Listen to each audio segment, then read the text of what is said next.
તેમ થાય ને તો સવિતા ભાભીની બાજુમાં કહી દેજો.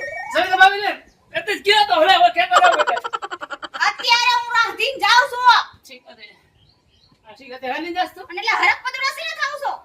તે કીધું નહીં કે સવિતા કે મેં તો કેતો ઈ વાત છે કદાચ કાલ જરૂર પડે તો. ઠીક હા કાલ કાલ કહી દઉં ને એમને હા હું અહીંયા ખાવા જતો અહીંયા જતો રહીશ બાપુ અરે આનો રોતો થાય કામ મારું બેટું આને કઈ કશો આને થઈ પડશે આને થઈ પડશે આનો ઠેલો બેલો કઈ લઈને ન જતી એમને જાઉં છું. જા જા તું જલ્દી તમને છે ને એટલું બધું હરક થઈ છે હું જાઉં છું તો. તું તાર માતાને જાતી હોય તો મને પ્રેમ ન હોય કે હાસ મારી ઘરવાળી મારી કમલી મારી વાલી કમી એના માતાને ગયા એનો મને ઉભરા આવ્યા રાખના જા તું જલ્દી હરકમાં ઉભરા મને આવો છે તમને નહીં.